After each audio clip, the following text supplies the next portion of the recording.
Ladies and gentlemen, the music is on and we're ready to roll. It's the show right here on Shaw TV. My name is Matt Carter. Very happy to welcome you to episode number 132, the 16th episode of season 6 of this program. Our musical guest right in behind me right now, joining us from the Comox Valley, the mean streets of Forbidden Plateau, Mr. Donald Tan. He was a much more agreeable and pleasant Donald T than another Donald T you may have seen on some other television broadcasts. We're going to chat with our Donald to hear a number of his original songs throughout the hour. And someone apparently raided Fiona Shedden's wardrobe here. Look at this. Now, right now, we have some ridiculously famous celebrities on today's show. Usually they're very animated, but no, they're here in person to help promote Curious Comic Con. It's a fundraiser for the Children's Wish Foundation of Canada. We're going to stay tuned and find out about our special celebrity guest and find out more about the Comic Con event. Now, as part of our recurring Seniors Connect series, we're going to take a look into the Better at Home program, a program which helps seniors with day-to-day tasks, allowing them to live independently in their own homes. Of course, all of us at all stages of our lives could benefit from a little bit of an assistance and support, so we're also going to turn our attention to the Island Counselling Society and find out about their services and a brand new walk-in clinic down in Harewood. We're also talking about assistance for parents, and we're going to meet an author who has published a book on positive parenting tips called Parenting with a Twist. Not to be confused with Parenting with Twister, as I'm sure a lot of children have indirectly resulted from a late-night rousing game of Twister. Anyways, this book is about raising confident and success-ready children.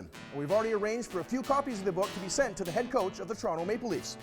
All right, now, I like hockey. Hockey makes me feel better, but music and song, that really makes me feel better, makes a lot of people feel better, especially to those coming up on their end of life. We're going to meet a Nanaimo choir and learn about the Threshold Choir movement, which uses melodies and harmonies to bring love, compassion, relaxation, and healing. Very powerful stuff.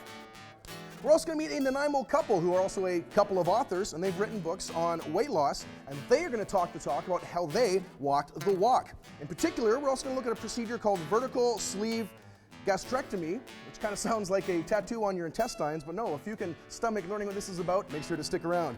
All right, I'm sure many viewers remember last year's devastating Gene Burns building fire in downtown Nanaimo, which displaced many businesses. Well, we're very happy to illuminate a downtown community art project, which is aiming to help businesses and community members heal from that fire.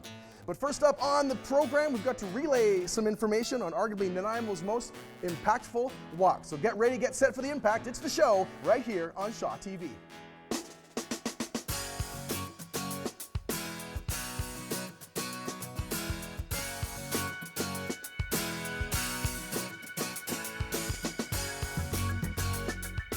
April is Daffodil Month, and that's tied to the Canadian Cancer Society. Many of you, this program's been going on for probably 60 years, and I have with me two people that represent the Canadian Cancer Society here in Nanaimo.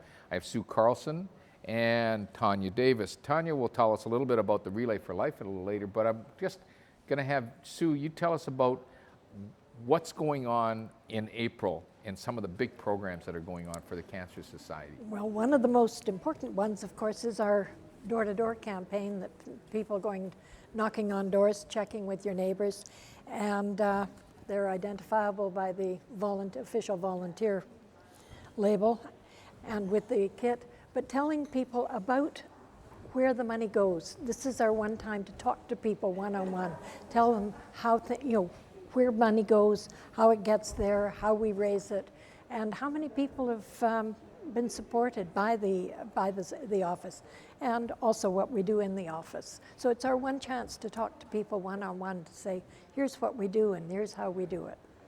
Many people don't realize how many programs are tied through the Canadian Cancer Society, particularly in BC, and maybe you can tell us a little bit about, I'm looking at the list here, and they go from Camp Good Times? Absolutely. We sent 55 children last year. That's a camp for those who have encountered cancer for children. Just children. And that's located right on the Sunshine Coast? It is. And then you provide peer support for people going through the cancer journey? People going through it. A program's called Cancer Connection. So we connect two people that have encountered the same cancer, whether it may be someone here in Nanaimo talking to someone in Nanaimo, but it could be a rare, strange type of cancer. It could be someone in Nanaimo talking to someone in Newfoundland, or PEI, and that's just the opportunity. So someone that can talk about the same cancer, the types of medications that have worked or haven't worked, and how they've dealt with different problems that have come up. Okay, now there's a number of things. There's lodges. One of the things that's interesting is because people going through treatment, chemotherapy, lose hair, you provide a wigs and prosthesis. We have wigs, we have prosthesis, we have bras, we have scarves in the office, and all at no charge. Okay. So it's Wonderful. just anybody walking in, needing any of those services, pop in. We have a wall full of printed material that, again, helpful. And you'll find those boxes. You're right, Brian. Good. Those boxes throughout Nanaimo. These boxes, which are the fundraising boxes. They are. And you told me, since we have live daffodils, we don't hand out the live daffodils, we hand out the plastic ones, but daffodils are right out our door right now in April. They are. And last year we had a bit of a challenge because they all came too early. Good. So Before we go away from you, Yes. quickly, a new fundraising partnership you have is with Rogers Chocolates, and we have, you have this is the boxes. sample, the little box of chocolates of Rogers, which are available through the Cancer Society for a mere $15. And you know what that normally costs at Rogers Chocolates. Yeah. So this is just as wonderful. I'm gonna have to get my sample before I go away from BC and miss the chance to get this. But that's, They're available in our office, which is north end of Terminal Park, adjacent to the news bulletin. wonderful. Before we go away, I have to talk to Tanya, who's Absolutely. about the Relay for Life. This has been going on for a number of years. How many years, Tanya? This is the 16th and final year for Relay for Life in Nanaimo. Now, that's a bit ominous when you say the last year. Why is that happening? There has been dwindling support in the last few years, which has caused the Canadian Cancer Society to decide to end Relay. So this year we are really hoping to have the best relay ever. We're really hoping to have a lot of community support, a lot of people out there, a lot of businesses involved. So we're really hoping to make this the best relay for Nanaimo. Again, that date is June 3rd from 5 till 11 p.m. So it's only a 6-hour commitment. It's not round the clock any longer. Yes. And it's a chance. The information for both of you is on the website, as well as you can call the local office, which is located right beside the news bulletin here in North Terminal. And we're both looking for volunteers. I'm still looking for the canvassers, anybody that's got a couple of hours, and Tanya's looking for volunteers. I'm looking for volunteers for the day of the event. There's many ways for people to get involved with Relay. They can participate. There's also a free survivors dinner that gives the community an opportunity to celebrate cancer survivors. Well, thank you both for coming out. That's great information. Let's make this Relay for Life one of the best ever, because it's going to be the final one in this city. But let's move on. Let's continue to raise funds to fight this terrible, terrible disease. Let's throw it to... But can I say one thing? When we first started in the late 50s or early 50s, we were a 25% survival rate. Good. Have you seen what the rate What's the rate now? We're looking at closer to 75 to 80. We reversed that. Wonderful. So that's why we do what we do. Wonderful. Thank you, Sue. Head over to Matt Carter and some information about another fundraiser. Absolutely. Thank you very, very much, Brian. Thank you, Sue and Tanya, as well, for your efforts, and all the folks involved with the Relay for Life over many years. I know we've had some Shaw TV participation in that. A very, very powerful event. So again, thank you so much for all the great work the Relay for Life crew has done. All right, so we're going to switch our attention now. What's the debate starting around comics, and as Brian said, a great fundraising event. Now, when I was a kid, no trip to Victoria was complete without going to, I think, maybe the one comic store in town. But now, comic stores are booming. Visual storytelling has exploded, not just for comics, but in merchandise, other media, and events. So we're going to look at the Nanaimo branch of Curious Comics. As you can see, I'm rocking, this is the best dressed I've ever been, I think. Anyways, the Nanaimo Curious Comics has quite a day coming up on Saturday, May 6th, and a fundraiser as well. Here to tell us about it, introduce some special guests, Mike Drummond from Curious Comics and Esther Shute from the Children's Wish Foundation of Canada. Thank you so much for being on the show. Thanks for having us. All right, now I would be remiss not to also address our special guests who are dancing well behind me. So Mike, can you tell us who we've got also over here? So we have Cinderella, we have Sleeping Beauty, we have The Brave Lass, and The Little Mermaid. And a number of them are going to be at this event we're going to touch on here in a moment? Yes, definitely. They will all be there. And I think a few other them will be joining us also, so yeah. Excellent. All right, we're going to talk a bit more about them in a little bit. But first, I want to talk to you about how you got involved in the world of comics. Yeah, I've always been involved in comics. I've kind of read them since I was a kid. I was lucky enough to get on with Curious Comics about 4 or 5 years ago now, and was able to get involved in this event. But I've kind of read since I was about 5, 6 years old. So. Nice. All right. And now, leading into the event, now this is the second time the official Curious Comic Con has been put on, but there's been sort of another comic event that's been done at Country Club Center, where the store is located, for a number of years. So tell us a bit about that and how it's grown into what we're going to have later on this year. Yeah, we've always kind of done the Free Comic Book Day. It's run for a number of years. It runs kind of all over the world in all different stores.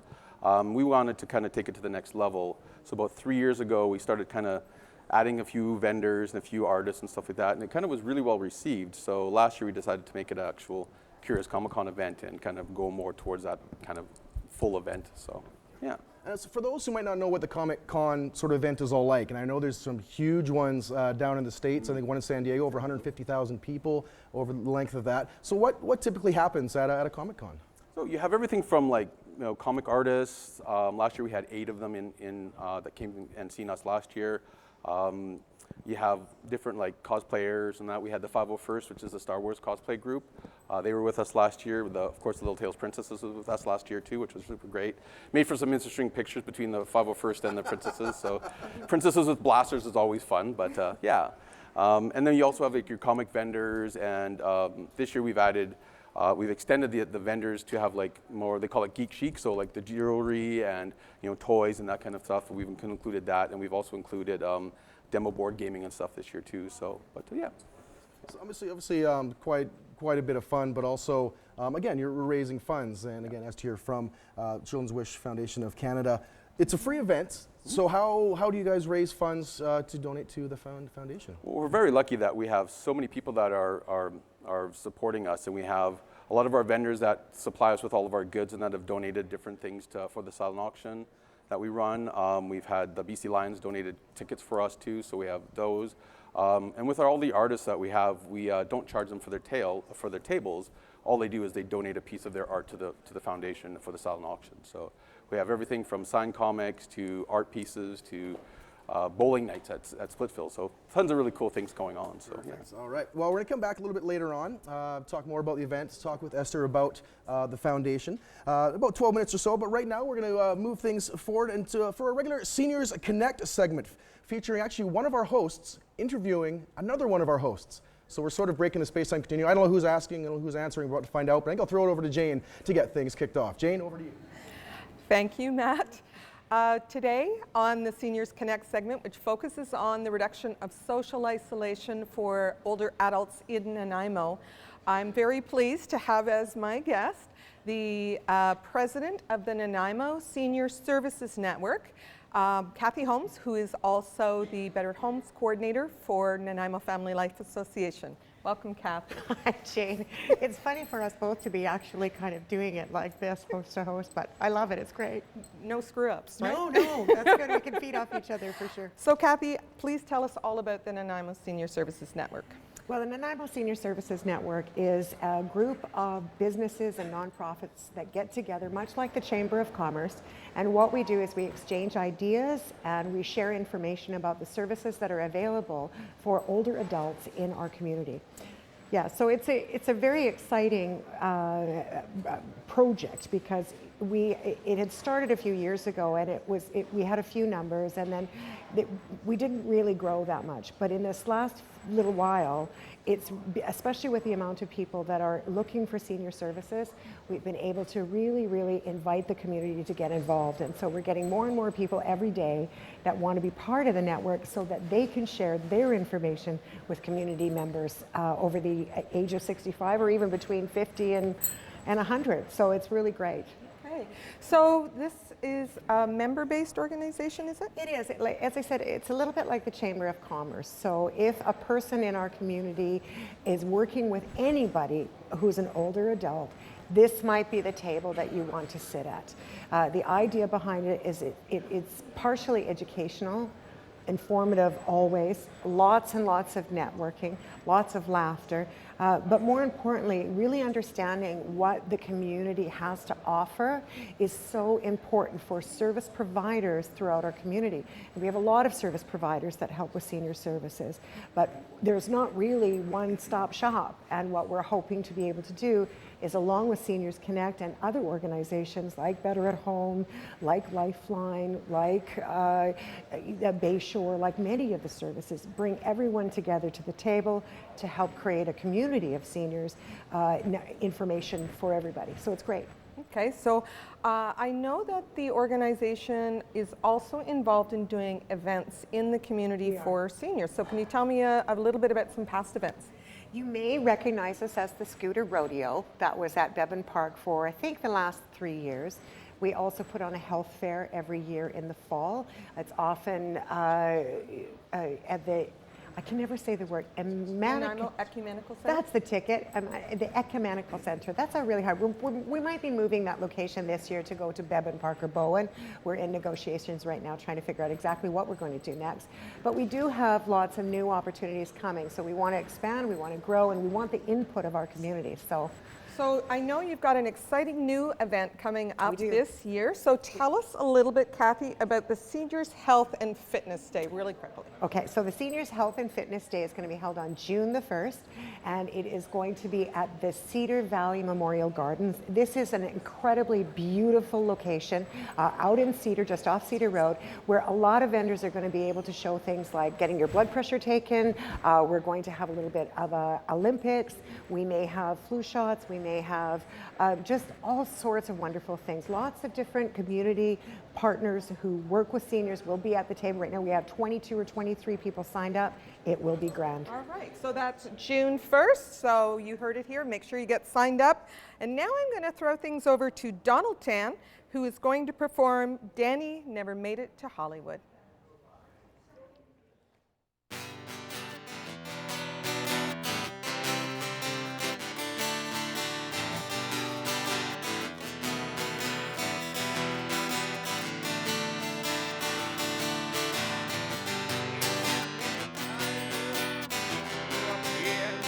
Small town hood, and all he had were a few crimp bread and a little long rocking band.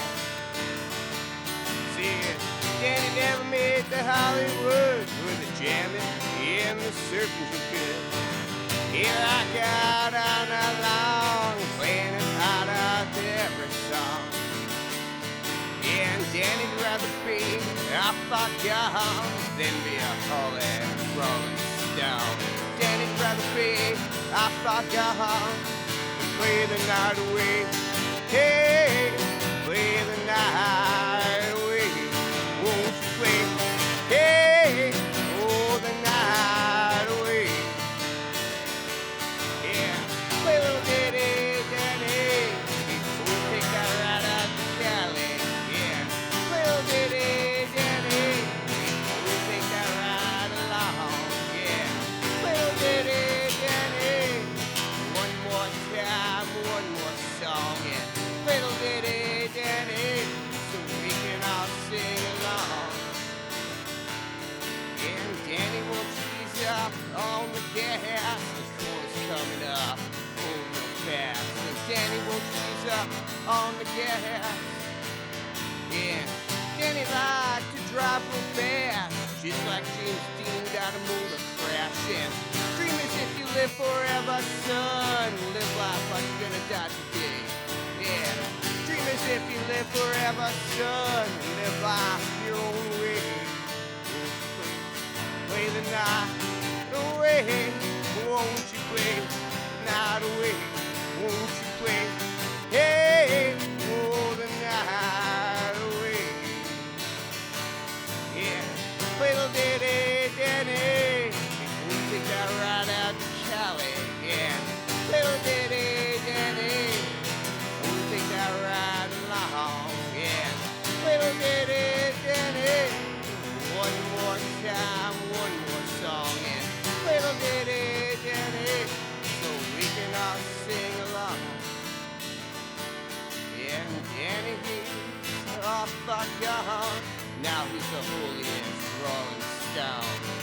Danny keeps off rock on. Said Danny never made to Hollywood with the jam and the surfing too good. I said Danny never made to Hollywood with the jam and the surfing too good.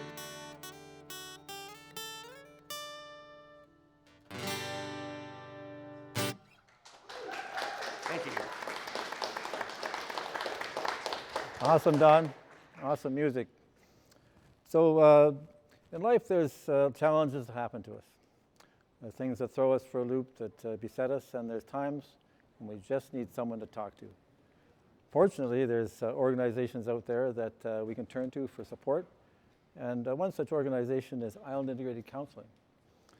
And it's formerly known as Shore Counseling, and tonight I have with me the founder of Shore Counseling, now known as Island Integrated Counseling, Ian Garshore. Ian, welcome to the show. Thank you very much, Lewis. I'm glad to be here. So tell me, now, Ian, there was a survey that you conducted that motivated you to start Shore Counseling. Can you tell me about that survey? Sure. Yeah, 20 years ago, I did a survey of people in Nanaimo to find out, okay, how many of you can afford counseling? Today, it's about $120 an hour, inclusive of tax. It's a lot of money for a lot of people. And according to the survey, at least half of the population could not afford counseling then. And I don't think it's any different today. So that's what got you going with Shore Counseling. Of course, now it's called Island Integrating Counseling. So what is Island Integrating Counseling? What does it offer the people? Tell me.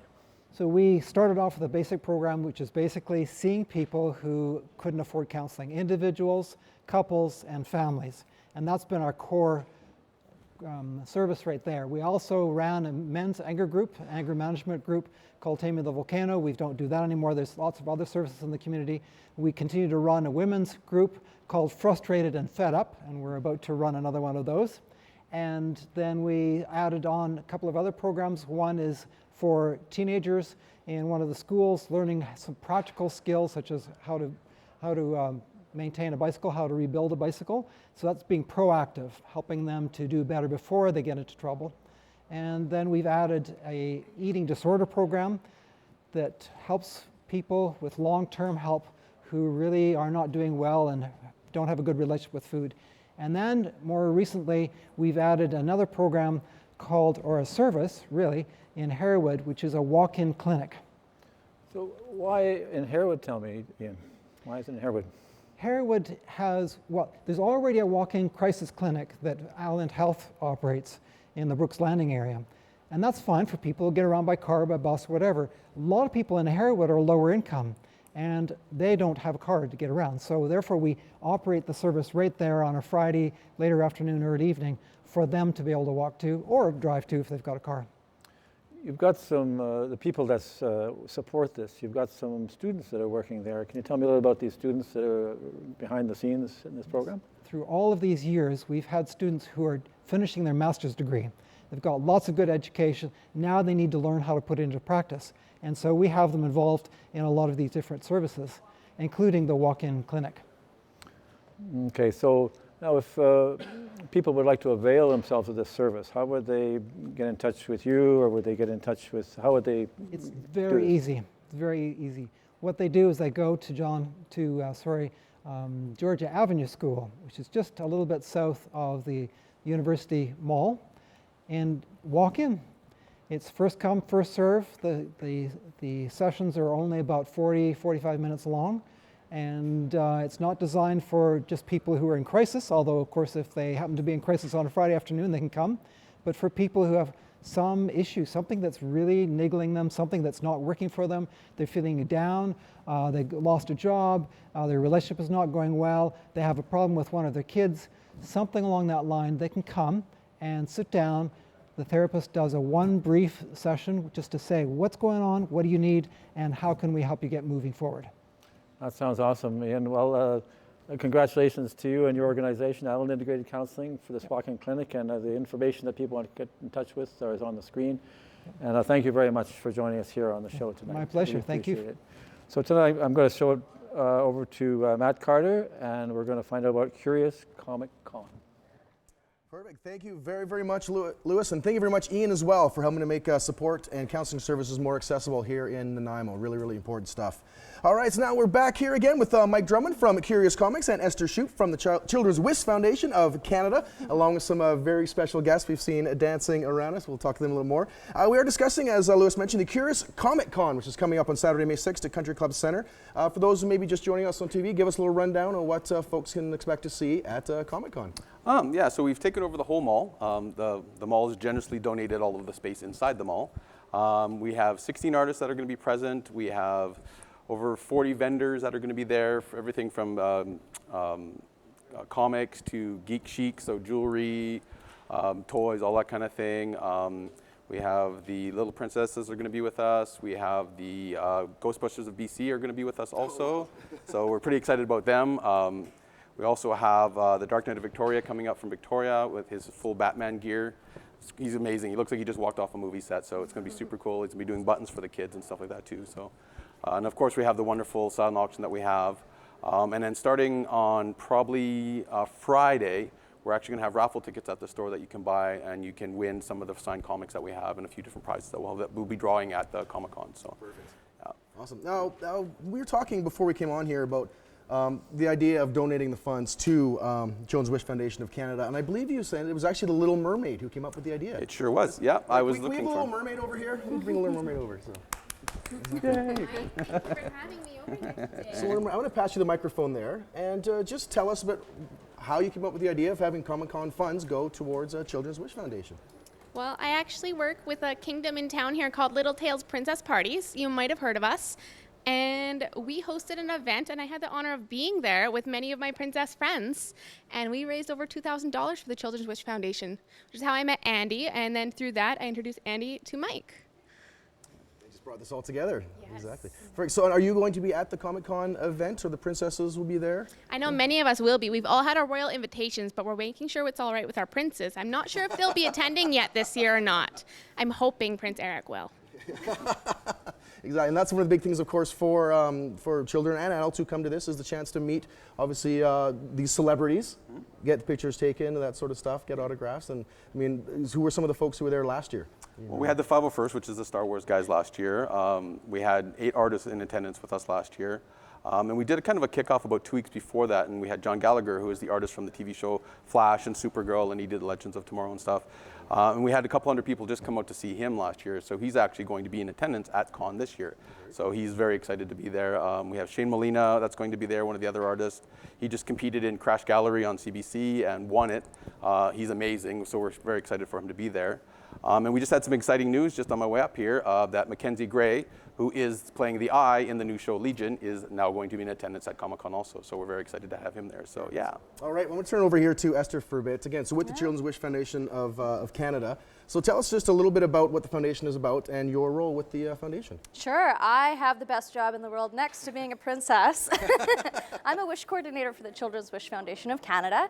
And what our foundation does is it grants wishes to children across Canada. We are a national foundation for kids that have life-threatening illnesses. So anybody can refer a child to us, and we work our magic to make their most heartfelt wish come true. It wouldn't be possible without the generous donations and fundraising that we can incur from our community supporters and private donors. So things like Curious Comics, Comic-Con, princesses, we couldn't do what we do without their support. Awesome. All right. Yep. So not only well dressed, putting on a great event, helping a great foundation. So It is. again, thank you guys so much for all the work you've done, for all the work you princesses and all the celebrities have brought to the Comic-Con. Thank you guys for being here. Once again, it's Curious Comic-Con taking over Country Club Centre on Saturday, May 6th from 10 a.m. to 6 p.m. That's correct? Correct. Perfect. All right. So again, special guest cosplay contests, hard to find comics collectibles, free comics day, much, much more. Check out curiouscomics.com. There's a Facebook event for that there as well. So thank you much for all being here. All these positive role models, and positive role models for kids are excellent. That's one healthy way to help growing up, but there's also some other ways to help out with parenting. I think we have an author here in the house to tell us a bit more about that. So a well-adjusted young man himself, Matthew Hoffman, take us off and talk about this book. Hi, when it comes to parenting, it can be a little difficult at times. I'm here with Amber Scotchfield, who's an author of this book. When it comes to 12 positive parenting tips for raising confident and successful children. So Amber, what made you want to write this book? I have a social work and a teaching background, and so I've always worked with kids and parents. And in running my tutoring agency on the island, the number one reason why people contact us is because they feel like their child is not confident. And it doesn't matter if they're coming to us for reading in lower grades or they're coming to us for math. The common denominator is that they feel very sad that their child has lost their confidence. Well, that's very important to necessarily build confidence in a child. What are some sort of tips, and what exactly is your background in parenting? So I have 2 biological kids and 2 bonus kids, I call them, or stepchildren they'd be referred to. Awesome. And we usually have homestay students, so I'm a parent myself. And as I mentioned, I did social work for 4 years, and then I taught for 12 years in inner city Toronto schools. So just lots of experience working with kids. And then I've run my tutoring agency on the island for about almost 10 years. So constantly just talking to parents and working with kids and helping them resolve what's going on in their home or at school. Awesome. Can you explain some of those tips? Sure, absolutely. One that people find really helpful, it's called the iceberg theory. So if you think of an iceberg, we just see the tip of the iceberg. Yeah. And so sometimes we want our kids to just do it. You know, just pick up your socks or just do your homework or just do whatever. And when we have a reaction from them, we're just seeing that tip of the iceberg. And we don't know what's going on underneath it. So for example, for homework, it could be that they really don't understand. It could be that they were made fun of in class. It could be that they need a break or they need water or they need food. So we don't see everything that's going on underneath it, and we need to take some time with our kids to figure out why they're having a reaction, as opposed to just thinking that that's the way they're going to be for life, or disciplining them because we're just seeing the tip of the iceberg.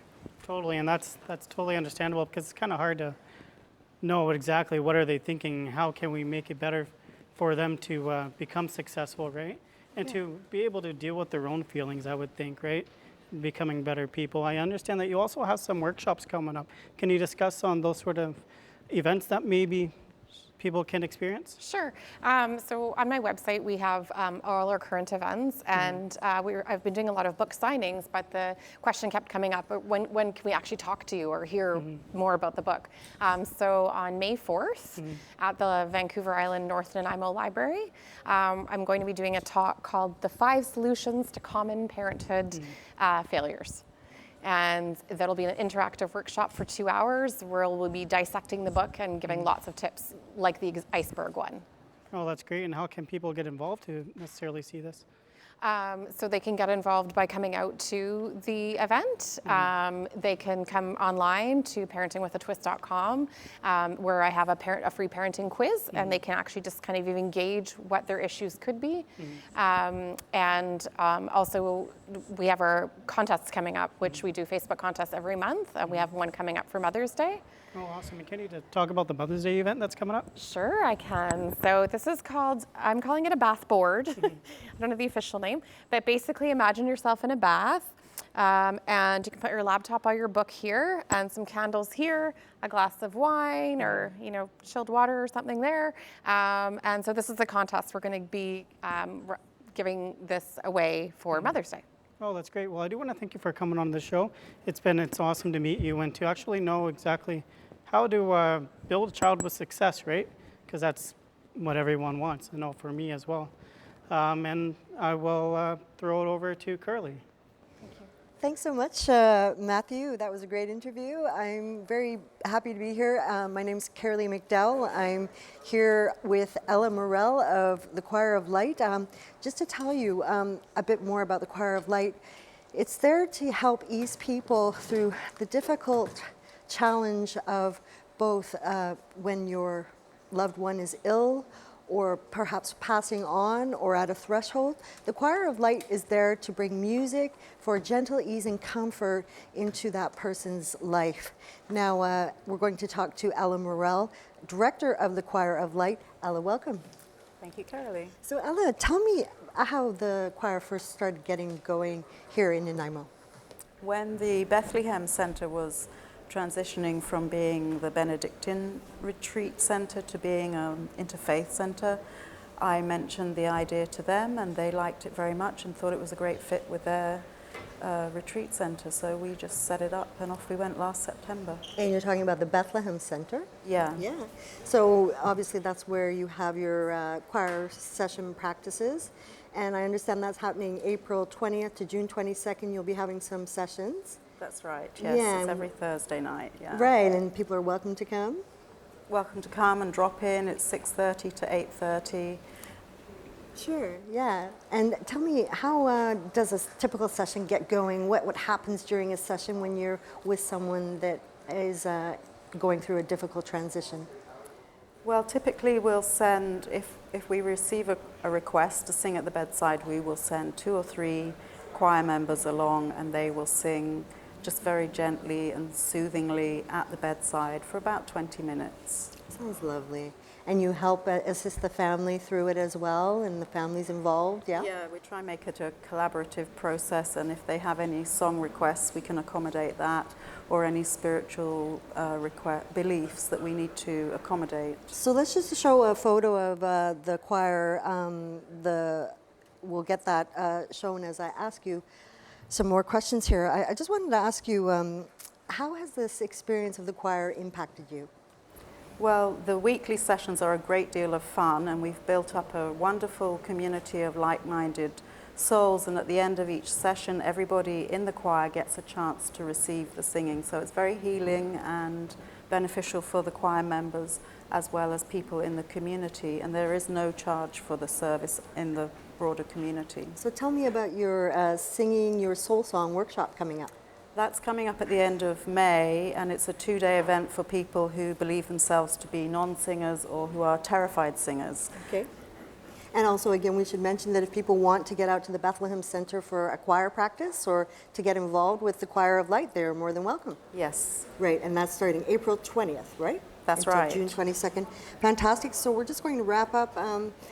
So it's been great having you on the show, Ella. It's a great thing that you're doing here in our community, and I really am just floored by what a wonderful service this is to the community. Thanks so much for doing it, and thanks again. We're going to pass it along now to the wonderful Matt Carter, who's got a great interview for you next on the show. Thank you very, very much to the wonderful Kerilie, also the wonderful Ella, and again, really powerful stuff there, the use of song. And of course, it makes sense to go from that story of the impact of music from the Choir of Light Threshold Choir to meet our musical guest all the way from the Comox Valley, Mr. Donald Tan. Donald, welcome to the show. Thank you for having me.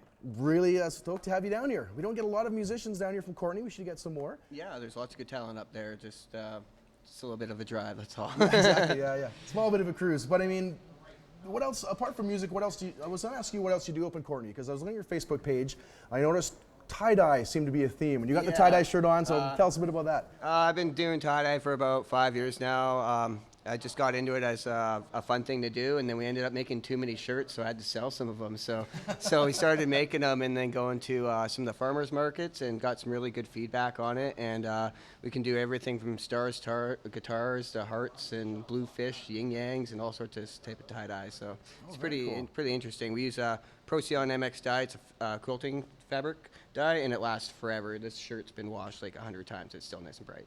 Yeah. One of the things I've really taken away from chatting with you before we came on the show here, you really learn about all the stuff you get involved in. So, I mean, you went deeper into textiles than I would have thought, but also you've done carpentry, engineering, what electronics technician, obviously been a musician for a long time. I used to draw a lot. Just like I'm a herbalist as well. I like to go out into the forest and do wild foraging for mushrooms and other wild herbs to make yourself, part of the forest, basically. Yeah, lots of fun stuff like that. Sort of like local food scene and the sort of farm to table seems to be quite awesome up in the Comox Valley. Trying to live within the 100-foot diet. That's what I call it, eh? So I have a little hobby farm where I raise chickens and I try to grow stuff organically as possible using a method called Hüger culture. It's a German hill garden, and you basically pile up a bunch of sticks and put dirt on it, and it keeps it out of the... I have a swamp, so I got to garden differently than most people. Exactly. Wow, so we talk about farming, very hands-on, electrical engineering, very hands-on, carpentry hands-on, again, shirt making hands-on. So how does music fit in with all that? Is it sort of something that complements or something that sort of gives you a break from all that? It's like a break, it's like a therapy. It's really weird how the songs kind of come out. I just kind of have them happen, and if I don't play them, they just keep running around in my head. So as soon as I get them written and stuff, I can move on to the next song. So yeah, it's more of a therapy thing for me to just let loose, and then hopefully make some people happy and maybe make them sad along the way too. You know, it's an emotional journey with music. Absolutely. Also, speaking of your songwriting technique, you sort of take a bit of different approach than maybe some folks will. Tell us a bit about that. I use this technique called the evocation of the creative spirit. So basically what's happening is there's a creative spirit that's around all of us, and if you're attuned to it, they kind of speak through you, eh? So I do this method called free writing, where anything that it comes into my mind, I just write it on a piece of paper, and it usually ends up being like 4 or 5 bunches of paper, and then I mash them all together. And then usually what happens is the songs come first, like all the music and all the ditties, and then I write the lyrics to it afterwards. So it's not me writing the song, it's the song's writing itself, basically. That's what I look at it, yeah. All right, well, let's head back into another song then, see an example of that at work. So again, Donald, thank you so much for making the cruise down Thank here you. This to is an Nanaimo. amazing opportunity, man. This is great. Oh, no problem. Look forward to seeing more open mics and jams down here. So let's hear another song from you. Donald Tan with When Words Dance. When Words Dance. On the show, Shaw TV.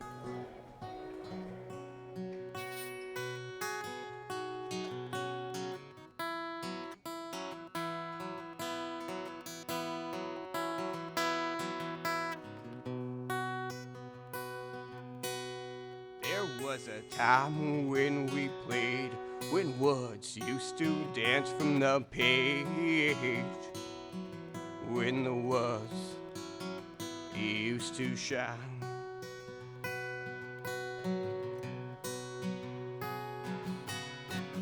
Shine on, little dream, don't you fade away.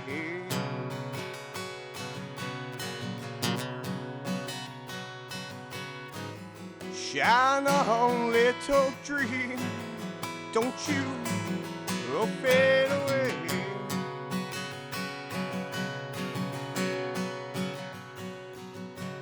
Now that the lights are going down, the curtains drawn, and you hear the sound, stomach cold to sing that song, but everything just sounds the same.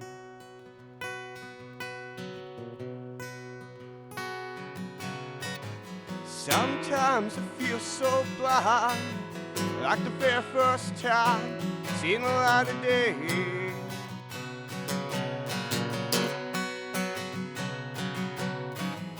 Like a sunset that never falls, the curtain's drawn, baby, hold me till the dawn.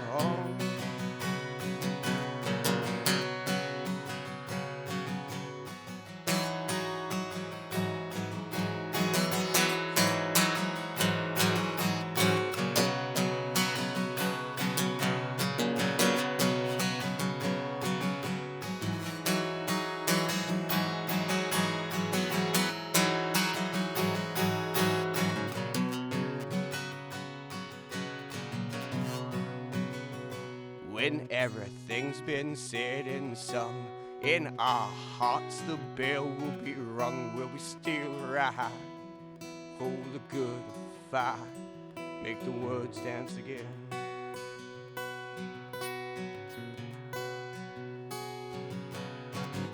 Will we still ride for the good fight, make the words dance again?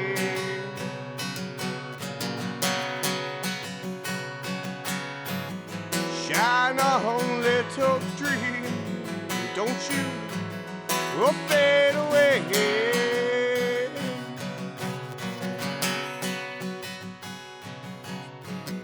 Like a sunset that never falls, curtains drawn, baby, make the words dance again.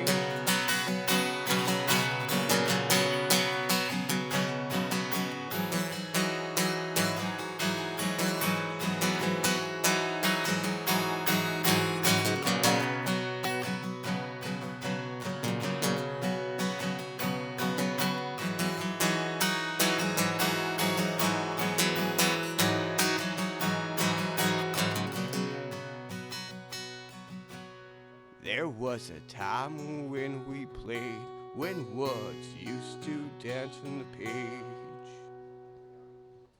Thank you.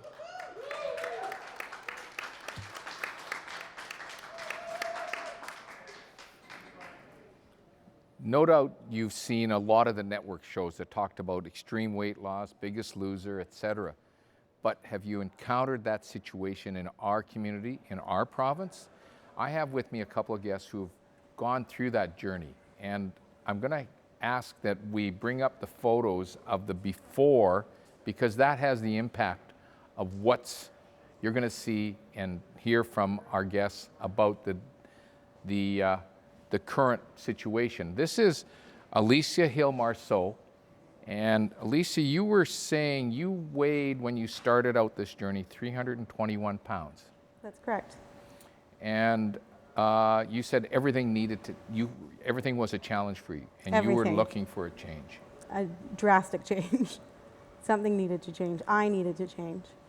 And your book, entitled Finally Me, and this is the key, thanks to Vertical Sleeve Gastrectomy. This is a surgical procedure. Yes. You went through this procedure as you needed to move to this situation. Tell us a little bit about your journey. So being 321 pounds on a 5'3" frame was it was too hard. My 60-year-old mother moved around faster than me, and I knew that I needed a lifestyle change, and I'd tried diets, I'd tried everything, but I really wanted to do the surgery, and I did all of the emotional work beforehand, before I got the surgery. I went and seen a therapist, and I started writing, and then I had the surgery. Tell us a little bit about what's happened since you've had the surgery now. So I've lost 132 pounds, and like my book is titled, I feel like I'm finally me. I'm myself, I'm happy, I'm confident, and I just want to share that with other people and let them know that they can be finally themselves too. Now, the information further on your journey and your book, Finally Me, is on your website, and we have it on the screen. It's marceaubooks.com. That's right. And you didn't do this journey by yourself. This I is didn't. interesting. Yeah. Because beside you, you have your husband, Daryl. And I'm going to ask Daryl a little bit about your situation. And going through this together is actually, I think, a supportive situation. Mm-hmm. Daryl, your book, entitled The Emotional Journey to Successful Weight Loss. Now, tell me about your situation, because you didn't go through the surgery here, but it was about the same time? A little bit before, probably about 10 months before. Mm-hmm. It was a January coming up of 2015, and I was like, here we go again, right? Another New Year's resolution, and I'm gonna try and lose the weight. My running joke is I've been, skinny 4 times in my life for about 10 minutes. And I wanted a long-term I want it to be long-term. And so I thought, okay, how am I going to do this differently than I've done before? Right? I was over 400 pounds at the time and struggling, and I'm like, okay, what's going to be different this time? And so what I decided to do was set up my environment and differently, and do the emotional work as well, right? And so I like Alicia, I saw a counselor. I set up the environment in the home, right? I connect with healthy foods. I connected with a dietitian, went to the gym, and it created a support circle, and which helped me, setting up the environment to be the best that I could be and most successful. And ultimately, how much did you end up losing then? I lost about 155 pounds, mm-hmm. And what I'm realizing, this is a lifelong, I guess, journey. Where I'm going to go up and down a little bit too, and I got to work through it as well. And to me, it wasn't about it was about healing your mind and healing your heart and doing the emotional work. There's lots of books out there about how to work out and how to eat right, but there's not a lot about doing the internal work that kind of motivates you and helps you stay motivated. Well, I wish we had more time, but we're going to have to run here. But again, Alicia Hill-Marceau and Daryl Marceau, thank you for coming out. You live here in the community. Your books are available, and mm-hmm. on that website you can find how to find them through Amazon, through local bookstores. Thank you for coming in. A little treat on your journey, and we hope to hear more and continue to hear more from you. Thank you for coming in. Let's head over to Jane, who's got some information for you. Thank you, Brian. It was just over a year ago, March 30th, 2016, that a devastating fire destroyed the Gene Burns building in downtown Nanaimo. It left a huge hole in the hearts of the community, business owners, and today I'm here to tell you about an exciting new community project, the Gene Burns Art Project, and my guests today are the project coordinators Mark Filion from Mambo Gourmet Pizza and Gerda Hoffman, Nanaimo artist. Welcome.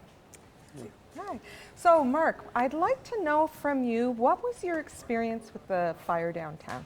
Well, nobody wins in a fire. It's always really hard. There was lots of changes, and we lost, some of our friends lost their businesses, and some people were relocated. But now it's moving forward, and the demolition has happened, and the sidewalks are reopened, so our opinion of it is a lot more positive now. Now, Gerda, I know you were also personally affected by the fire in the Gene Burns building. Can you tell us a little bit about that? Well, I had a studio, a workspace in there, artist studio, and of course I lost everything, like the last 10 years of my work, and a lot of material that I had stacked up, and we're going to do a new series of paintings. It's all gone. Yeah. So obviously a devastating loss for you personally as well as in the community. So now here we are a year later, and you guys have brought this amazing new project to the forefront downtown. Mark, tell me a little bit about this project. I call it the Phoenix Rising from the Ashes. So tell me a little bit about it, how you came up with the concept, and what this project looks like. Well, the project is going to consist of a whole bunch of art panels that are going to be put around the fence of the demolition zone of the Gene Burns block. We decided to do that because it's not looking very pretty, and the demolition zone and the demolition fencing is going to be there for quite a while, and it can be kind of an eyesore. So Gerda and I decided, since we were in the arts district, that we would put some art, involve the art in making the area look better. Okay. So I know, I'll get to the art in a moment with Gerda, but Mark, I know that the Nanaimo Archives is involved with this. So tell me a little bit about the structure. So you've got giant panels going up around. Mm-hmm. How big are the panels? They're 4 feet by 8 feet. 4 feet by They're 8 quite feet. large. Okay. And then you're going to have images of the old Gene Burns building? Is that there's correct? images of the old Gene Burns building, of the surrounding areas, Victoria Crescent, Albert Street, and all the pictures were donated by the Nanaimo Archives Society and the Nanaimo Museum. Okay, so almost an outdoor museum, if you will. It's an outdoor museum, It's going to be a really interesting thing. Now, Gerda, I know as an artist, you're intricately involved in this project. Tell me a little bit about the artwork that's going up and some of the artists who are involved. Well, there are 6 artists involved, and including me, 7. The 6 artists are Alicia Glassford, Brian Faubert, Valentina Cardinale, and Sean Anderson, Marcus Hastings, Linda Hindman, and Marcus even did 2 panels. Mm-hmm. So there are going to be 8 panels that are going up, and they're 4 by 8 feet. It's all the artists are very different, so it'll appeal to the whole community, to all levels and all ages. Sounds remarkable. So I know, Mark, that some of the funding for this project was started through a grant that you got, Gerda, through the City of Nanaimo. And then how did the rest of the project get funded, Mark? Some of the money was put aside and it was donated by the Nanaimo Slow Pitch at the Slow Pitch League from the Wheat Chief Pub. And the rest of the money was gathered up from individual sponsors, local businesses and service groups, and they all donated money to get us to print these giant panels and make the area look better. Okay. Well, this is an amazing new project. The unveiling is scheduled to happen approximately the first week of May, correct? Yes. So we're really going to be looking forward to that. So thank you very much for coming on and telling us about this. We're really looking forward to seeing it. And now I'm going to throw things over to Matt, who's going to wrap things up. Awesome. Thank you so much, Jane, and thanks so much, Gerda and Mark as well, for, again, all the amazing work you do and help revitalize downtown. Having art is a big part of it. Really warms my heart as well, so thank you so much. I also want to give a shout out. Mark, can you come over here for a quick second? Mark, I'm going to see if Mark can reach you. He's got his microphone on, but no, it's okay. Keep coming. We got a budget. We can fix that. I want to give Mark a bit of a shout out, because not only does he make a great slice of za, but does some incredible work for a lot of different community organizations and stuff. And so, Mark, here's my shout out to you. Mambo Pizza, great place for a late night slice. It's a good place to go meet lovers. I think so. Meet lovers, yeah, exactly. Just wear a nice shirt, of course, and show off that polo pizzazz, you know, dignified like the Montreal style of fashion, or something that might be worn on Yonge Street. Now, Mark, he really is the kahuna of pizza in Nanaimo. He cooks special pizza for all of us here, and actually, if you sold pizza down in the Caribbean, it'd probably be you'd be a bit of a voodoo delight, I think is what it'd be. Okay. So, this is the puns? This is the puns, yes, okay. So you gotta look at a menu to figure out. That was a great question. You almost shut me down there. All right, so yes, no, the voodoo light. Now, I don't think I could ever eat so much pizza that I might have an overdose. No, nor would I ever have a hangover the next day. So please, I implore you out there, put down the Santa Fe spicy bacon burger, put down the jalapeno poppers, put down the barbecue chicken, and Greco downtown for a slice of za. Just make sure to say aloha to Mark for me. I know where I'm going after the show, and yes, it is time to wrap up the show, so I can go get a slice of za myself. Mark looks defeated back there. I want to say thanks to all of our guests and hardworking volunteers and staff and princesses in front of the camera and behind the scenes. Speaking thereof, you can find Shaw TV on Facebook, facebook.com/the show. What is going on here? On the show. What is this thingamabob? The t-shirt? This. That's the microphone. You hit that and make Scotty go really nuts back there in the sound booth. It's really funny. So, and also these princesses, you may find some of them at Comic-Con, I should say, also Country Club Center on Saturday, May the 6th. I still don't know really what's going on here, but I am going to quickly wrap up here and say, find more information on this program on Shaw TV Centre Vancouver Island's Twitter page. Also find previous episodes of the show on YouTube, through our website, through princesses.com, I'm guessing probably now. And also, if you have an event, cause, demonstration, or member of royalty you'd like to have here on the show, we're always looking for great Centre Island guests and celebrities, drop a line to our executive producer, Kelly Robinson at kelly.robinson@sjrb.ca. If you want to volunteer on the show, or maybe you want to steal something from Fiona Shedden's dress wear again, just drop a line to our volunteer coordinator, Melissa Hall, at melissa.hall@sjrb.ca. So we have to get these princesses dancing and get some more music going. So one more song to finish off the show, Mr. Donald Tan, Blood Moon Rising. Thank you so much. Cheers for watching the show on Shaw TV.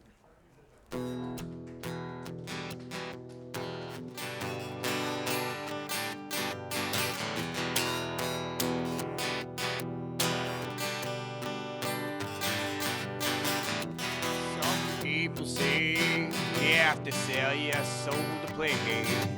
Yeah, now that same suffer if you want to play the blues a little rougher. And everything's got its price. What's mighty love for your life?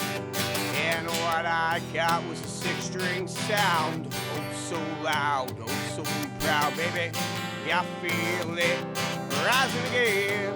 Oh, Lord knows that I feel it rising again. And the blood moon rising again. Yeah, I sold my soul to play. And the blood moon rising again. Honey, reminds me why I gotta play.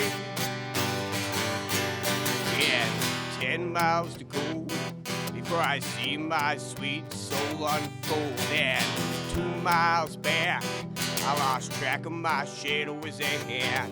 And now I stand here unclear on this devil-forked road again. Honey, I feel it rising again. Oh, Lord knows that I feel it rising again. And the blood moon rising again. Yeah, I sold my soul to play. The blood moon rising again. Honey, I ain't afraid of no fire on the flame. Just throw me into that flame. Yeah, I set my soul on fire. Yeah, I set it on the blaze. The heart is full of desire. Honey, I ain't afraid of no fire on the flame. Just throw me into that frame.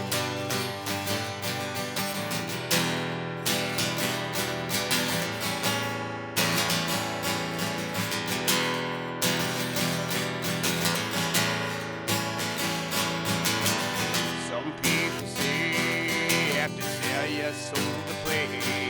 Yeah, now the same suffer. You want to play the blues or the rapper. And everything has got its price. What's money, love, for your life? And what I got was a 6-string sound. Oh, so loud, so proud, and I feel it rising again. Oh, Lord knows, I feel it rising again. Thank you. Thank you.